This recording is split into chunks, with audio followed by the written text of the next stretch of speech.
Котмандуу кечиңиздер менен Түз эфирде кабар маалымат программасы студияда мен Шергазы Турдукулов. Алгач бүгүнкү жаңылыктар топтомунан кыскача.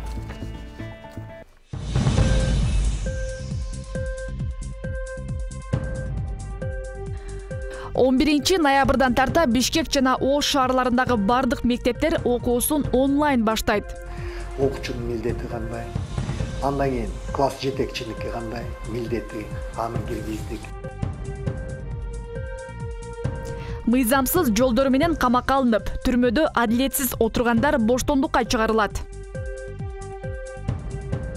Абылгазиев байлыктарын өзүнө эмес, туугандарына каттатып жүргөн. Андан кем калышпаган Жумалиевдин канча компаниясы учурда иштеп жатканын айтып беребиз. Жаштарга жамынган карышкыр саясатчылар. Бийликке жетүүдө жаштар курал болуп калууда. Жаштардын коомдогу салымы канчалык?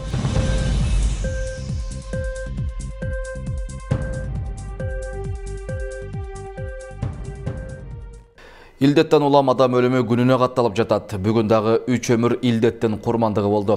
Ал эми ооруну жуктуруп, абалы оорлошкондор күндөн күнгө көбөйүп, кооптонуу жаратууда. Бирок жарандар кооптуу жагдайга дагы деле жоопкерчиликсиз мамиле жасап, медиктер айткан санитардык эрежелерди сактоону эстен чыгарууда.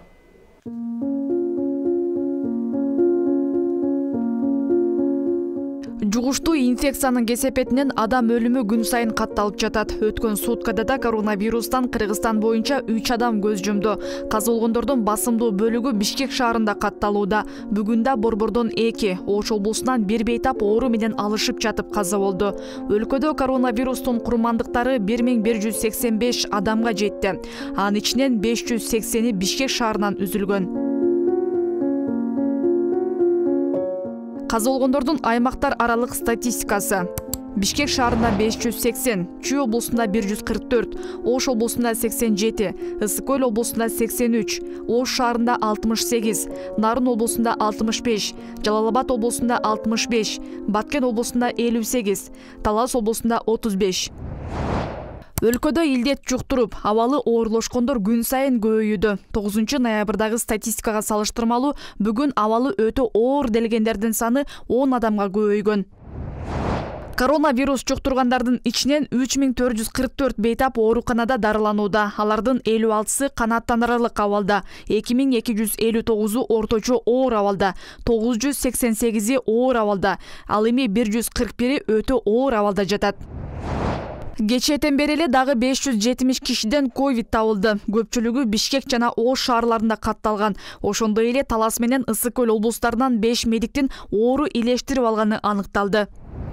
Жаңы учурлар: Бишкек шаарында 121, Ош шаарында 114, Чүй облусунда 85, Ош облусунда 30, Талас облусунда 21, Нарын облусунда 5, Ысык-Көл облусунда 51, Жалал-Абад облусунда 61, Баткен облусунда 82 адам жуктуруп алган. Муну менен оору жуккандардын жалпы саны 63960 кишиге жетти. Bir gün içinde ooруну жеңгендер 416 бейтап. Бүгүнкү күнү 3892 бейтап үйлөрүнөн дарыланышууда. Буга чейин дарыгерлер күн сууктап, сезондук сасык тумоо башталганда абал оорлошу ыктымал экенин эскертишкен. Ага ылайык мамлекеттик материалдык резервдин кампалары, коронавируска каршы дары-дармектин запасы текшерилди.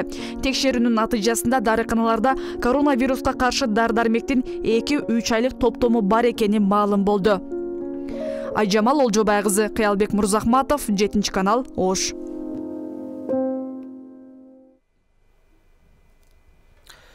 Эртең 11 ноябрдан тартып Кыргызстандын аймактарындагы 1,5 миңдей мектепте окуу кадимки тартипте жүргүзүлө баштайт. Бул тууралуу 10 ноябрда Билим берүү жана Илим министрлиги кабарлады. Мекеменин басма сөз кызматы билдиргендей, өлкөдө министрликтин карамагындагы жалпы билим берүүчү 2292 мектеп бар. Алардын 1489-унда окутуу 2 апта бою тажрыйба түрүндө реалдуу режимде жүргүзүлгөнү жатат. 1-6, 9, 11 класстар кадимки тартипте окуй башташат. 2 жумадан кийин мониторинг жүргүзүлүп, эгер абал туруктуу болуп, жакшы жыйынтык көрсөтсө, жергиликтүү өз алдынча башкаруу органдарынын жана саламаттык сактоонун аймактык органдарынын макулдугу менен башка класстарга да реалдуу режимде окууга уруксат берилет. Министрликтин маалыматына караганда, Бишкекте жана Ошто эпидемиологиялык абал оор болуп тургандыктан коронавируска каршы республикалык ыкчам штаб жана саламаттык сактоо министрлиги бул 2 шаарда мектептерде ачууга уруксат бере элек. Жана ушул Минздравдын өкүлчүлүгү менен, санэпидстанция менен, уруксаты менен реалдуу түрдө окууну баштаса болот деген ой пикирди сунуштады.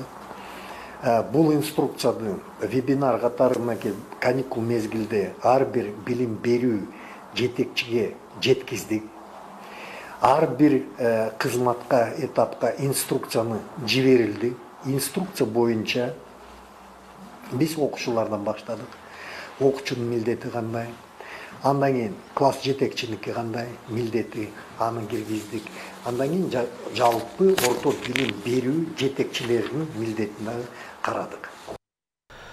Кыргызстан Шанхай кызматташтык уюмунун алкагында жемкорлукка жана экономикалык кылмыштуулукка каршы биргелешкен орган түзүү зарыл деп эсептейт.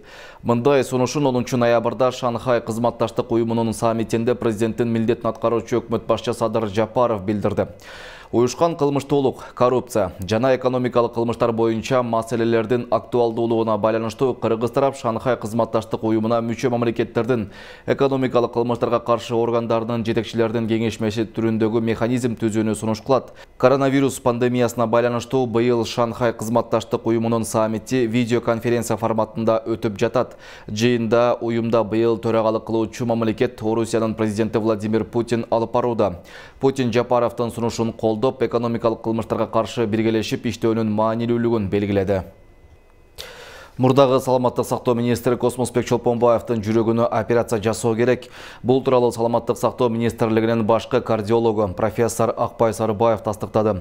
Чолпонбаев 22 октябрь күнү номер 1 СИЗОдон жүрөгү кармап ооруканага түшкөн. Анын абалы оор болгондуктан андан кан тамырлары текшерилген эмес. Эми абалы турукташтырылып, операцияга даяр болгону айтылды. Жүрөгүнүн кан тамырларын текшерип көрдүк. Дарыгерлер тамырларды кеңейте турган стенд коюлушу керек деген бүтүмгө келишти. Эгер ал бүгүн эртең финансы маселесин чечпесе, кайрадан СИЗОго жиберилет, деди Сарыбаев. Эске салсак, 15 сентябрда экономикалык кылмыштарга каршы күрөшүү кызматы Чолпонбаевди кызмат абалынан кыянаттык менен пайдаланган деп кармаган. Анын 15 ноябрга чейин тергөө абагында болору айтылган. Чолпонбаев кызмат абалынан кыянаттык менен пайдаланып, элдин жана мамлекеттин кызыкчылыгына каршы келген макулдашууну билип туруп түзгөн деп шектелип жатат. Ал мамлекеттик бюджетке 65 миллион сом зыян келтирген, кеңеш бере турган кызмат көрсөтүү болгон.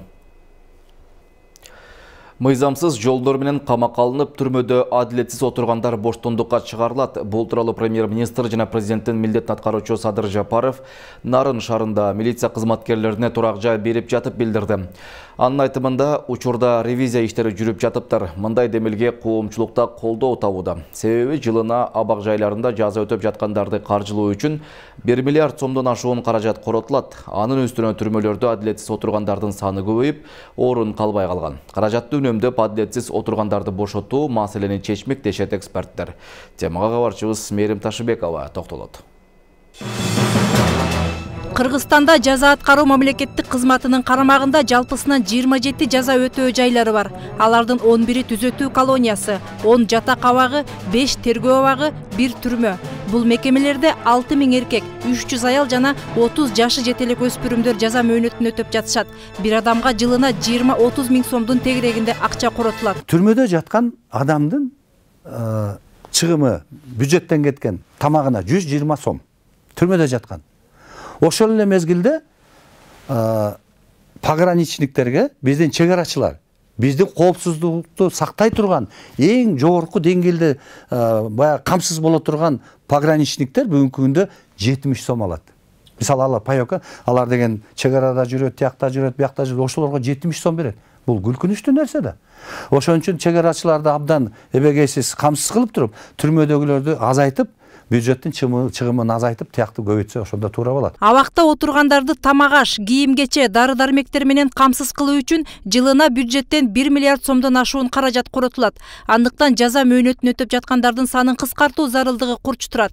Бул үчүн мыйзамсыз жолдор менен камакка алынып, түрмөдө адилетсиз отургандарды боштондукка чыгаруу үчүн ревизия жүрүп жатыптыр. Бул тууралуу премьер-министр жана президенттин милдетин аткаруучу Садыр Жапаров Нарын шаарында милиция кызматкерлерине турак үйлөрдүн ачкычын тапшыруу учурунда билдирди. Милиция кызматкерлери коррупциялык иштерге аралашпоосу үчүн бардык жагынан камсыздалган болуусу керек дейт Садыр Жапаров. Кудай буюрса, элдин сиздердин жардамыңыздар менен баягы бардык тармактардагы коррупцияны жеңип чыксак, сөзсүз түрдө биздин экономикабыз көтөрүлөт. Албетте сиздердин зарплатаңыздар көтөрүлөт. Bir айдан экинчи айга жеткидей кылып туруп, ушу зарплаталарын көтөрүп беребиз деген ушу бир чоң максатыбыз бар. Кудай буюрса, ошого дагы жетебиз. Бирок кылмышка шектүүдөн да, жабырлануучу тараптан да $500 тегерегинде пара алып көнүп калган кызматкер маянасын 50 000 сомго чейин жогорулатса деле эски адатын кармата бериши ыктымал. Тергөөчүлөрдүн мындай аракеттеринен жабыркагандар миңдеп саналат. Алардын бири Кубанат Калыбеков Бишкек шаарынын Көкжар жаңы конушундагы үйүн батирге берип, ижарачыларга ичиндеги 250 000 сомдук эмеректерин уурдаткан. Бул тууралуу Бишкектин Октябрь райондук ички иштер бөлүмүнө арыз жазган. Тергөөчүлөр кылмышка шектүүлөрдү кармап, буюмдарды тапканы менен ээсине кайтарып берген эмес. Натыйжада эмеректерин уурдап кеткендер аны сатып жиберүүгө үлгүргөн. Кубанат Калыбеков чындыкты издеп, каражатын, убактысын гана короткон, бирок адилеттүүлүккө жетишкен эмес. Сен оокаттарың бүт баарын таптык, ордунда экен, болгону гана газ плитаң менен вытяжкаң жок экен. Аны уже успели продать деди да. Хорошо деп мен анда калган оокаттарымды ала бербейинби дедим да. Десем, жок, биз сенин оокаттарыңды арестке коюп койдук.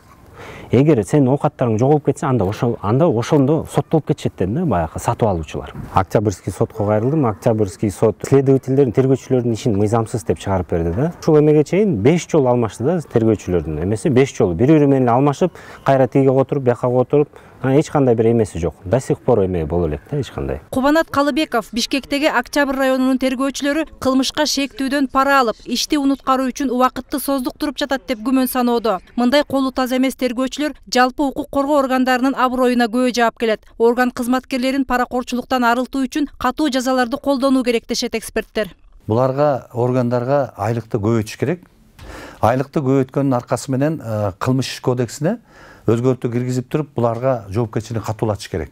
Эгерде ошондой взятка менен коррупция болуп кармалып кала турган болсоң, кызматы кыянаттык менен пайдалансаң, анда түбөлүккө түрмөгө кесилесиң дагы. Андан тышкары бүт жанагындай званиясын баарын жокко чыгарып туруп, анан баласын дагы ошол өзүнүн иштеген кызматына, юридикалык жактарына жолотпош керек деген мыйзам жазган. Ошондо ойлонот да көбү. Антпей катуу кылбасак, баласына эмне тиешеси бар деп көп айтат. Баласына чейин ойлонбосо булар алып атпайбы? Элдик толкундоолордон кийин бийлик башына келгендер коррупциянын бардык түрлөрү менен күрөшүүнү баштады. Бирок азырынча ар тараптан тоскоолдуктар болуп жатканы айтылууда. Мындай кыңыр иштерге бөгөт коюу үчүн коомчулук да кайдыгер карабай көмөктөшүүсү керек дешет алар. Мээрим Ташыбекова, Улукбек Абдиев, 7 канал, Бишкек. Иллюстрация бул дүйнөлүк тажрыйбада айрым аткаминерлерди мыйзамдык жактан чектөө менен саясий айдыңды тазалоо максатында колдонулуп келет. Кыргызстанда бир нече жылдан бери демилгеленип келген иллюстрация мыйзамы бул жолку толкундоодо дагы кайрадан козголууда. Коомчулук элдин эсебинен байыган, өмүр бою мамлекеттик кызматта иштеп, бирок элге пайдасы тийбеген саясатчылардан тазалануу талабын коюп келет. Кыргызстанда экономикалык мунапыс жарыялангандан бери ар кандай жолдор менен элдин казынасына кол салып, чет жерде шапар тээп жүргөндөрдү, мамлекеттик кызматтарда иштеп коррупцияга аралашкандарды иллюстрация кылуу демилгеси күч алууда. Коомчулук талап кылган мындай адамдардын бири Динара Исаева, мурдагы өкмөт башчы Данияр Үсөновдун аялы. Ал Кыргызстанда капчыктуу айымдардын катарында турат. Анын ал өзү күйөөсү качып кеткен менен өзүнүн бизнеси, өзүнүн ишинин баары биякта жүрүп атпайбы. Ошондуктан ушуга окшогон мындай бир кош стандарттуулуктан, экижүздүүлүктөн, ушундай бир көрмөксөн, билмексен болуудан кетишибиз керек да. Демек тазаланып атабызбы, иллюстрация деп атабызбы? Баягы бардык коррупциялык иштерден кутулалы деп атабызбы? Демек ушуга окшогондордун дагы арылышыбыз керек. Динара Исаеванын таржымалына көз чаптырсак, Актай барактын жарымына да жетпейт. Ал 1995 жылы авиаташуулар менен алектенген Асмантур туристик компаниясын негиздеген. Андан соң дароо эле 2007-2010 жылдары Кыргыз Республикасынын Жогорку Кеңешинин 4-чакырылышынын депутаты. 2010-2015 жылдары да Жогорку Кеңештин чакырылыштарында депутат болууга жетишкен. Бирок ошол кездерде парламент жыйындарында бир да ооз ачып сүйлөбөй, балык атка конгондор катарында маалымат каражаттары эл өкүлү Динара Исаеваны кошушкан. Жогорку Кеңештин регламент жана депутаттык этика боюнча комитетинин төрайымы Айнур Алтыбаева парламент жыйынына көп келбей жаткан депутаттардын катарында Азиз Сурахматов, Урмат Аманбаева, Динара Исаева жана Улан Чолпонбаевдер бар экендигин маалымдаган. Кагаз жүзүндө Малайзияда 2013 жылдары каза болгон Данияр Үсөнов Белоруссияда чоң көпөстөрдүн катарын толуктап, бизнесин ийгиликтүү ишке ашырууга жетишкен. Биротоло Беларусь улутуна айлангысы келгенби Айтор фамилиясындагы Данил Урицкий деп өзгөртүп алганы маалым. Я вижу, ты человек принципиальный и честный. Белорусов ты не обидишь, потому что они очень похожи на кыргызов по своему трудолюбию. Эки өлкөдө бизнес империя курууга жетишкен үй бүлө. Мурдагы премьер-министр Данияр Үсөновдун аялы, Урицкийдин жубайы депутат Динара Исаева Lexus LS 460 унаасына ээлик кылат. Жакындары 3 уна, 3 үйгө ээлик кылышат. Исаева 2018 жылы тапшырган декларациясында көргөзгөндөй 41,953,872 сом киреше тапкан. Тапшырган декларациясына таянсак, кыймылсыз мүлктөрү 353,3 чарчы метр аянты ээлеген имарат, 128,6 чарчы метр жерди ээлеген батир, 227,5 чарчы метр дачасы бар. Дагы бир автоунасы Lexus LX 570 Исаева Альянс Профит компаниясынын акциясынын бир бөлүгүнө ээлик кылат. Депутат жакындарынын жылдык кирешеси жана мүлкү тууралуу маалымат көрсөткөн эмес. Бул эми эл аралык иштөөдө жүргөн адамдын аялы бизде депутат болгон аз келгенсип жанагынтип бизнесин жүргүзүп, баардык ишин эч нерсе болбогондой жүргүзүп аткан өзү таң калыштуу иш, чынын айтайын. Эми мен мунун баягы юридикалык жагын так билбейм. Ал балким мыйзамдуу ажырашып алышкандыр, же болбосо тиги күйөөсү өлдү болгондон кийин баягы күйөөсү өлгөн киши деп катталып алгандыр, мен аларын билбейм. Бирок негизи эле ошол Исаеванын ошо бизде саясатка аралашып, депутат болуп, өзүнүн бизнесин эч кандай эчтекени билместен болуп жүргөн туура эмес го деп ойлойм да. Кыргызстанда мамлекеттик жумуштун айлык маянасы менен эбегейсиз байлык топтоого таптакыр мүмкүн эмес. Ал эми Исаева сыяктуулар жылуу креслодон түшпөй, ошол эле кезде миллиондорду айландырып жатканы шек жаратаары анык. Андыктан мындай саясатчылар кеч болсо да топтогон миллиондордун кайсы булактын эсебинен тапканын ачыктап, мыйзамды бузса жазага тартыла тургандардын сап башында турушу зарыл экени коомчулукта айтылып келет. Айжигит Матраимов, Көчөр Кубанычбеков, Калыс Бактыбеков, 7 канал, Бишкек. Абылгазиев жаңы өкмөт башчы болгондо өлкөдө ар бир кыргызстандык бактылуу жашаш керек, эми элдин жашоосу оңолот деп ынанымдуу сүйлөгөн. Бирок Абылгазиевдин сөзү менен иши дал келбей, пандемия учурунда көптөгөн адам өмүрлөрдүн кыйылышына себепкер болду. Акаев доорунан бери майлуу кызматтарда келген Жумалиевден да баш айланткан байлыктары боюнча азырынча толук кандуу кылмыш иши ачылбай келет. Кесиптешим Сапар Акунбеков өкмөт башчылардын кыңыр иштерин баяндап бермекчи.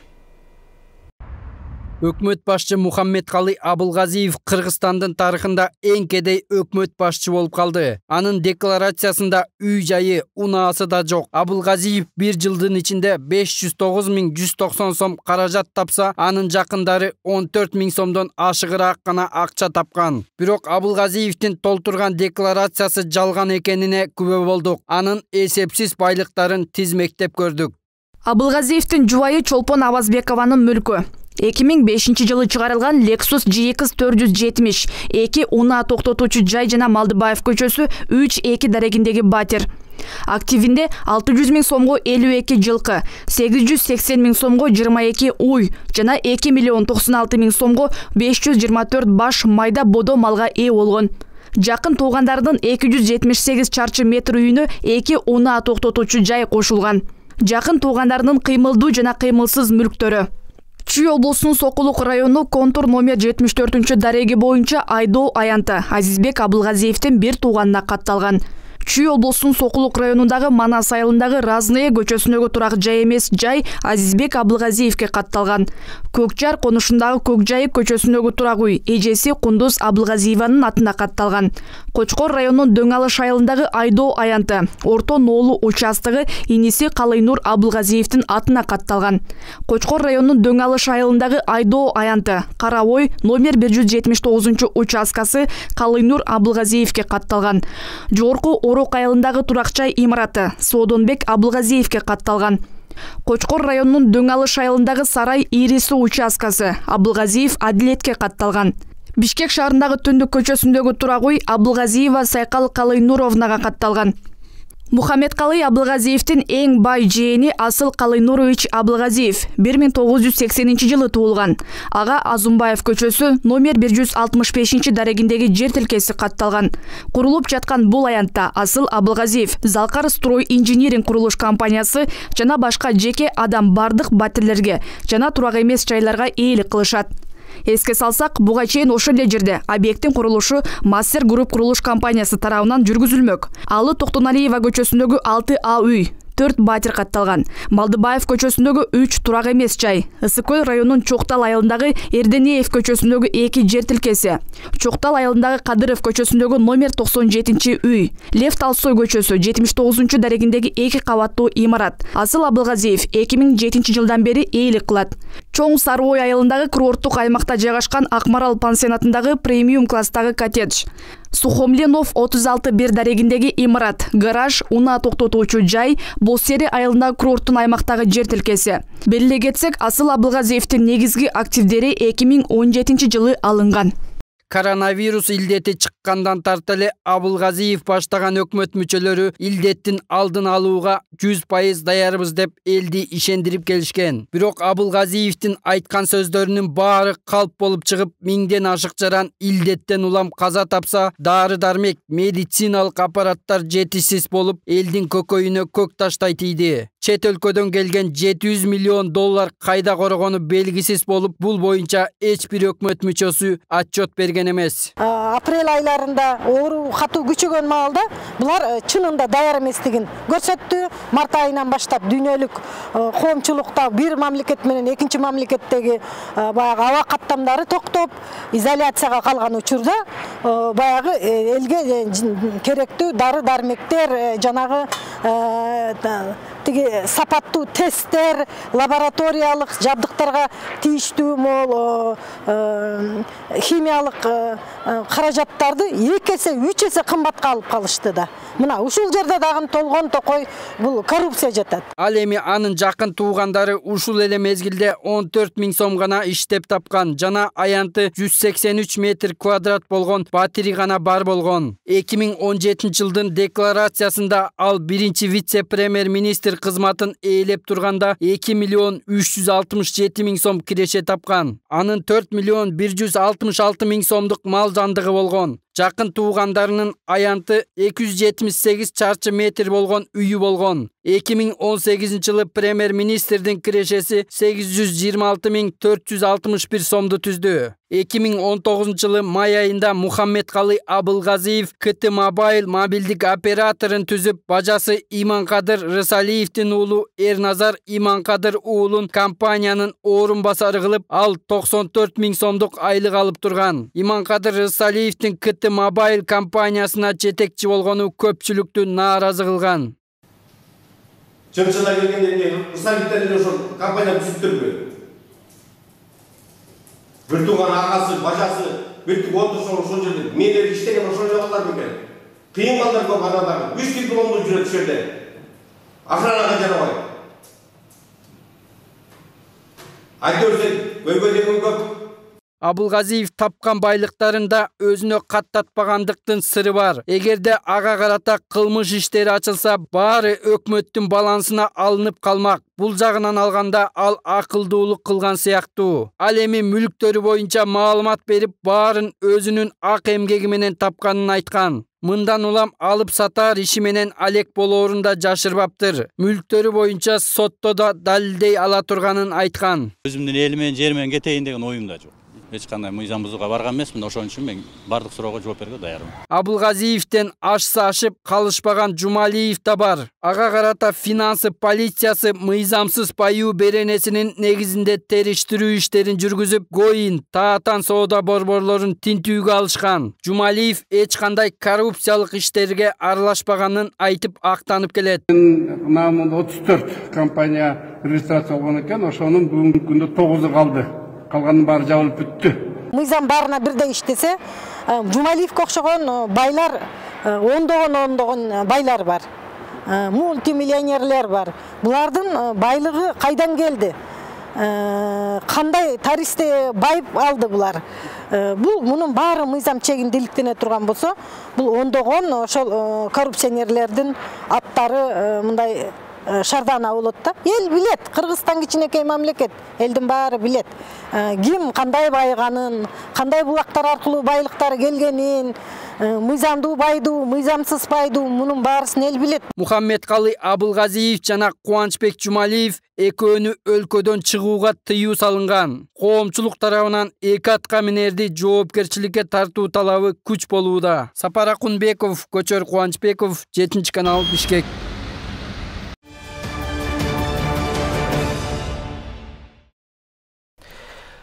Жаштарга жамынган карышкыр саясатчылар бийликке жетүүдө, жаштар курал болуп калууда. Эгерде иллюстрация мыйзамы ишке ашса, жаңы жүздөр жана жаштар өлкө жүгүн канчалык алдыга тартып кете алышат. Анткени айрым эксперттер жаштардын билим деңгээлине анчейин жакшы баа бере беришпейт. Ал арада Садыр Жапаров жаштарды мамлекеттик кызматка тартуу улана берерин, бирок конкурстук негизде билимдүүлөр электен өткөрүлөрүн билдирүүдө.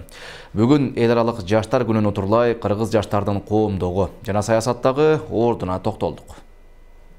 2010 жылга чейин жаштар саясатын жүргүзүү ар кайсы мекемелерге жүктөлүп келген. Апрель окуяларынан кийин жаңы бийлик жаштарга көңүл бөлүнөт деген убада менен келди. Убада эмгек, миграция жана жаштар министрлигин түзүү менен аяктады. Аталган министрлик массалык 50 жуптун үйлөнүү үлпөт тоюн өткөргөн иш-чарасы менен гана эсте калыптыр.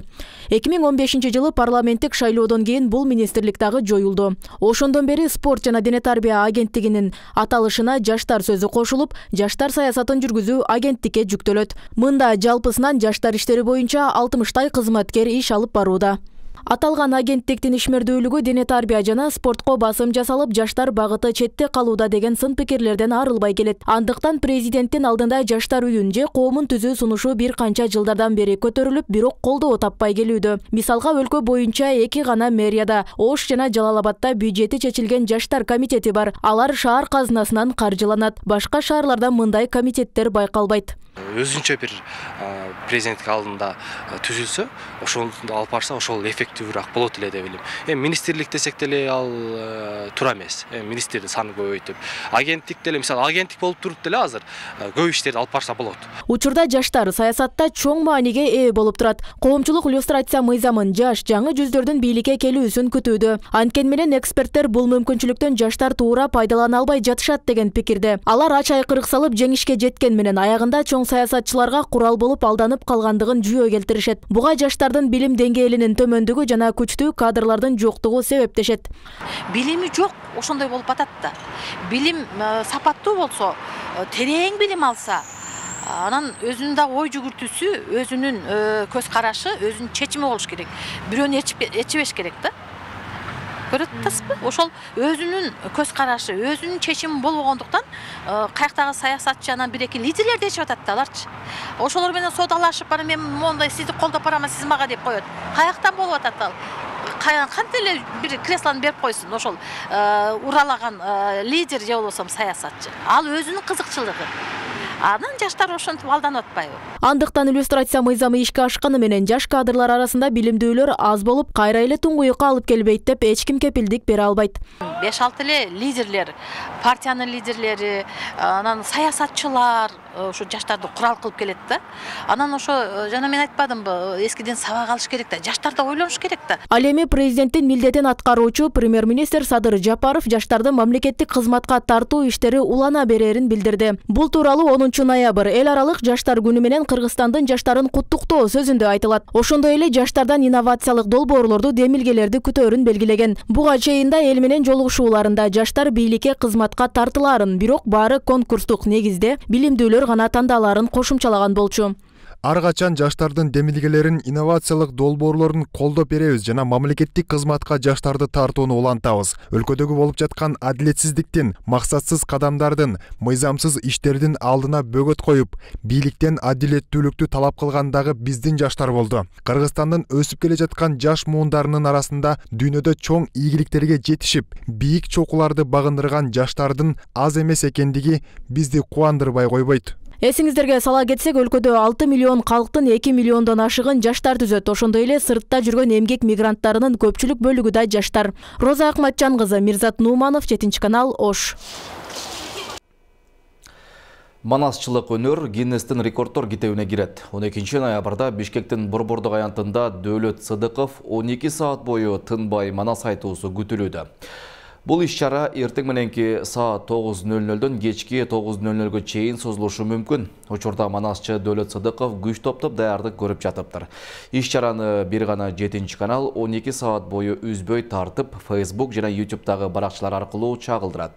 Тарыхый окуяга даярдыктар тууралуу кесиптешим Айдай Ташыбекованын материалы. Кайганна лато жерине степ рыйлап, калпак кыргыз көп аллаш элине степ рыйлап. Манасчылык өнөр үчүн өзгөчө тарыхый окуя болоору күтүлүүдө. 12 ноябрда Бишкектин Борбордук аянтында Дөөлөт Сыдыков манас айтып, ал Гиннестин рекордтор китебине киргени турат. Бул үчүн ал бир тамчы суу ичпей, тамак жебей, дааратканага да барбай 12 саат бою тынбай манас эпосунан үзүндү айтуусу күтүлүүдө. Бул үчүн Борбордук аянтта атайын айнектен боз үй тигилет. Боз үй 6 мүнөттүн ичинде өйдө акырындык менен өйдө көтөрүлөт ушу боз үй. Анан 5 метр бийиктикте көтөрүлгөндөн кийин анан ичинде манас айтып берет да. Бул бүт баарына көрүнүп турат. Анан бул жерде атайын ошол убакыт сааты көрсөтүлүп, таймер канча саат айтты кете берет. Анан манас токтогондо бул токтойт.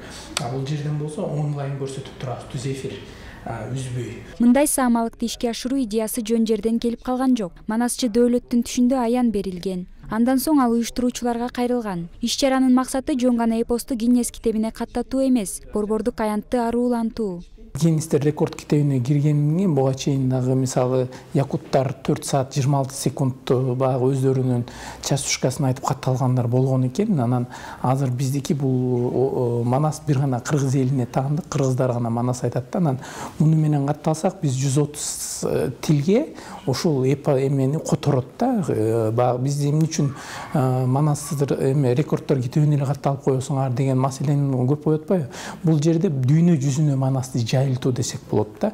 130 тилге которулуп, ошол башка мамлекеттагы кыргызды ушундай манас бар экен деген нерсеге алып келүү деген жакшы ниет болуп турат. Дөөлөт Сыдыков буга чейин 12 сааттан да кыйла узак убакыт бою манас айткан. Адатта манас эпосунун бардык бөлүгүн баяндоо үчүн 7-8 сутка убакыт керектелет. Ал эми 12 саатка манастын балалык чагы жана тайторуну чапканына чейинки мөөнөтүн сыйдырууга болот экен.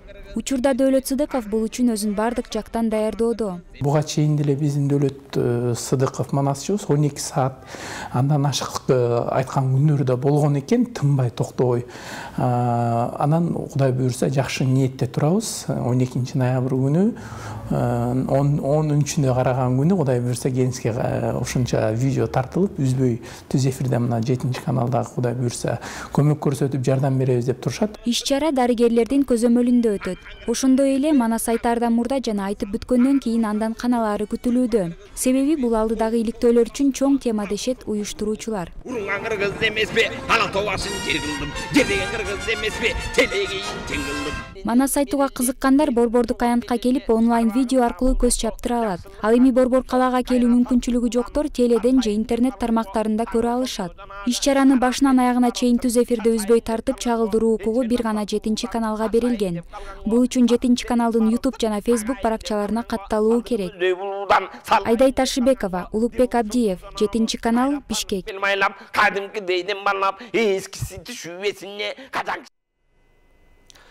Ташкөмір шаарындагы бала бакчаларда улуттук кол өнөрчүлүккө үйрөткөн тарбиялык сааттар жана улуттук буюмдар колдонула баштады.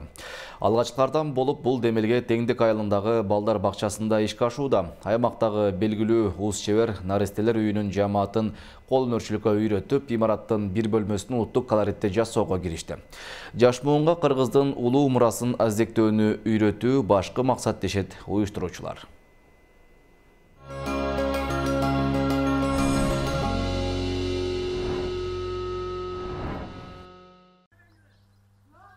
Жашы 70-тен ашкан Мавлюда эни небереси менен бала бакчага көмөктөшкөнү баратат. Өзү ийриген жиптерин да көтөрүп алган. Кол өнөрчүлүккө жакын үй бүлө азыркы муунда Кыргыздын улуу мурастарын билип чоңойсо деп тилейт. Нелерди алып барышып аткан экен, биздер келдик, аз болсо да мына салымдарыбызды кошойлу, ушу балдарга үйрөтсүн. Балдарыбызга үйдөн башкача болот экен, бийде тарбия берген дагы башкача болот экен, булар жакшыраак үйрөтсүн деп дагы келатабыз ушинтип. Аз болсо да кичине үйдө мындай жиптерибизди алып келдик. Өрмөктөрдү сокконго, термелерди сокконго, ошолорду үйрөткөнгө. Айылдын четиндеги саздак жерде өскөн камышта бул жолу керекке жарууда. Чий даярдоого керектерүүчү материалды эркектер ушул жерден ташып жатышат. Бала бакчада балдар үчүн жасалып жаткан демилгеге эч ким четте карап турган жок. Дого иштеген келин аялдарыбызга ушу чий кылаткан шуга жардам беребиз. Алып барып күнүнө ушу 2-3 бодон алып барып берип турабыз. Улуттук буюмдарды жасоого чеберлер эмес, бала бакчанын кызматкерлери тартылган. Бири жүн тытып берсе, бири шырдак сайып, экинчиси чий токуп жатат. Кызматкерлердин баары буларды жакынкы 1 айдан бери өздөштүрүп жатышат. Кол эмгектердин баары балдарга арналат. Бул камыш натуральный, өзүбүздүн нарындын боюнда өскөн эле камыш. Бул камышты биз мынтип тазалап, мындай кылып, жип менен өрүп, даярдап жатабыз. Эртең сайдык башталып калса, Кудай кааласа, балдарга да үйрөтүп, буну биз кайрадан иштеп чыгарабыз. Мен бул жерде ашпозчу болуп иштейм, бул кухняда эмеде сайдикте. Кудай кааласа, мен буну өзүмүн кухняма дагы, ушу балдарга дагы ушу сайдикке калтырып, токуп, эме кылып атам. Имараттын балдар ойноочу бөлмөсү Кыргыздын улуттук кол өнөрчүлүгүнөн жаралган буюмдарга толтурулуп жатат. Эми карантинден кайткан бөбөктөр мында жомоктор дүйнөсүнө туш келгендей болушат. Бул демилгени уус чебер Тотукан Өзкөнбаева жетекчилик алган. Эми көптөгөн чеберлер бар. Өтүп кеткен чеберлер бар. Бирок артыбызда эчтеме калган жок. Менин идеям артымда ушунча өнөрдү үйрөтүп, ушунча балдарды окутуп, эчтеме калтырбай кетпейин. Өлсөм балам деле калат. Бирок мен эмгегимди элге тартуулап кетишим керек. Элиме, жериме, кыргыз мекенине деп. Кичинекейинен баштап биз көрсөтсөк, мындай боз үйдө жасаганбыз. Ушунда төрөлгөнсүңөр. Ушунда чоңойгонсуңар, ата-энеңер. Анан ошондо балдар мындай ойгонот да, алардын сезими дагы, биз мындай болот турбайбызбы деп. Кийиз тепкенди, кийиз жулганды балдар кичинекейинен көрсө, кийин чоңойгондо андан да өрчүп өнүгөт. Теңдик айылындагы эски бала бакча былтыр гана оңдолуп пайдаланууга берилген. Көп жылдан бери кароосуз калган имарат азырда карантинде бош турат. 70 бала тарбияланган балдар бакчасынын ички жасалгаларын тарбиячылар кол өнөрчүлүк буюмдары менен кооздоого киришти. Бул демилге балдардын эстетикалык тарбия алуусуна көмөк берет дешет адистер. Кийиз деген эмне, ал кийиз эмнеден жасалат? Кандай жүндөр бар? Ошол жүндү кантип иштеп чыгып, анан кийин кийиздер жасалат, ошолордун жасалуу жолдорун, боз үй деген эмне, кереге уук деген эмне, көкөр деген эмне, биздин кыргыз элибиздин улуттук каада салттарыбыз унутулуп бара жаткандыгын эске алып, биз бала бакча жамааты өзүбүз ушуга жардам берели деп чечтик. Демилгени биз да шаардык билим берүү бөлүмү колдойбуз. Дагы мындан ары башка бала бакчаларга жайылтуу маселесин дагы карап чыгабыз. Ташкөмүр шаарындагы 12 балдар бакчасына бул саамалык алдыдагы күндөрү жайылтыла баштайт. Уус чебер Тотукан Өзкөнбаеванын мектеп программасына да улуттук кол өнөрчүлүк сабагын киргизүү демилгеси ишке ашпай келет. Айжамал Олжобай кызы, Шерзат Эгембердиев, 7 канал, Жалал Абад облусу. Кабаштарыбыз даярдаган маалыматтар соңуна чыкты. Эгер сиздер мыйзамсыз көрүнүш же укук бузууларга туш болсоңуз, экрандагы номерлерге кабарлап коюңуз. Биздин журналисттер жооп алып берүү аракеттерин көрүшөт. Түз эфирде мен Шергази Турдукулов болдум. Кайрадан эфир аркылуу көрүшкөнчө аман туруңуздар.